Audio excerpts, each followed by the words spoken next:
Otep à tous, bien-aimés frères et sœurs. Je vous ai dit que les États-Unis ont attaqué le Yémen. Il y a quelques heures, 48 heures par là. Cette intervention-là est particulière. Ils ont lancé 73 bombes et obus en utilisant des drones et des avions de combat sur des positions, des bases militaires et sur la capitale du Yémen, des Houthis. Leur but, c'était de détruire les bases militaires des Houthis. D'après l'ambassadeur chinois à l'ONU, les États-Unis n'ont pas atteint leur objectif.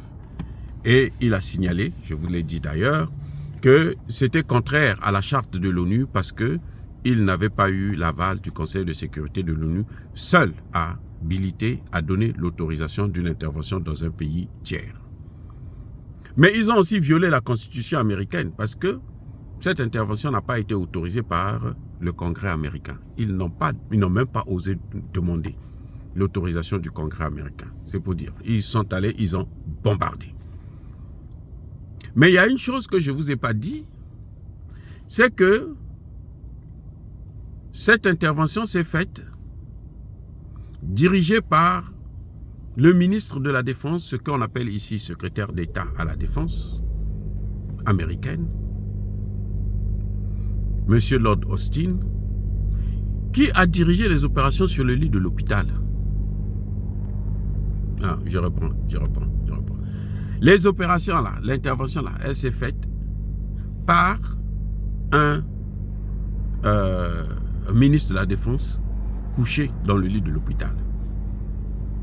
Parce que c'est le ministre de la Défense qui gère la guerre. C'est son travail à lui. Il est hospitalisé en ce net moment. Déjà, quand il était hospitalisé pendant 3 jours, la Maison-Blanche n'était pas au courant. Donc, ils avaient fait un coup.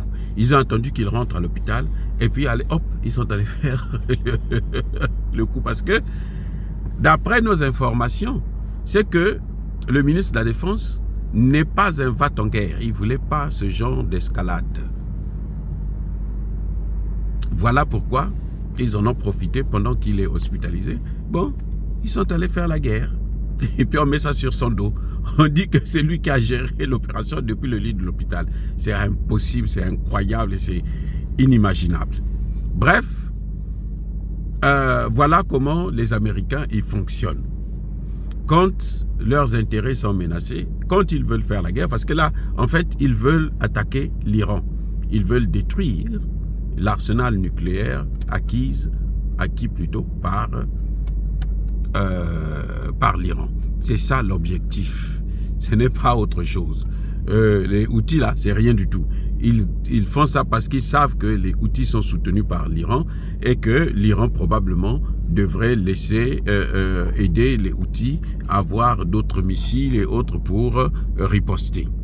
Et ils ont déjà dit à l'Iran que tu dois dire aux Houthis là de ne pas intervenir, de ne pas riposter, de ne pas réagir. Il faut qu'ils acceptent de mourir seulement sous nos bombes et puis c'est tout, ça s'arrête là.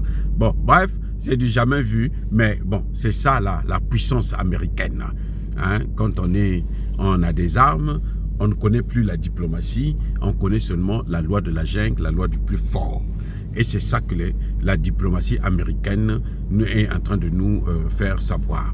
Et ça va déstabiliser, ils veulent aussi déstabiliser l'Arabie Saoudite qui a eu le malheur de refuser de soutenir les États-Unis dans la guerre entre Israël et la Palestine. Parce que Anthony Blinken était dans la région et il est passé par la capitale, comment on appelle ça, l'Arabie Saoudite, et il n'a pas obtenu gain de cause. Il est revenu bredouille. Donc tout ça, c'est une façon de punir l'Arabie Saoudite parce que on sait que s'ils attaquent le Yémen a 2000 km de frontière avec l'Arabie Saoudite, et en Arabie Saoudite, il y a au moins 2 500 000 Yéménites qui y vivent. Et ceux-là, ils ne seront pas, ils vont aussi réagir et ça va entraîner la déstabilisation de l'Arabie Saoudite qui aussi, il faut le dire, c'est depuis un certain temps rapproché de la Russie. Bien-aimés frères et sœurs, dire cela c'est inciter à la haine ou à la violence. Non, je suis en train de vous montrer seulement ce qui est en train de se passer. C'est incroyable, mais vrai. Soyez bénis, abondamment bénis par le Dieu des Kémites et par nos ancêtres angélisés, mais que tous ceux qui persécutent le continent africain le pillent et le déstabilisent, qu'ils soient noirs, blancs, chinois, arabes, indiens ou qui qu'ils soient punis, maudits, foudroyés, neutralisés, écrasés, effacés par le Dieu des Kémites et par nos ancêtres angélisés. Vive l'Afrique éternelle, j'ai dit et j'assume.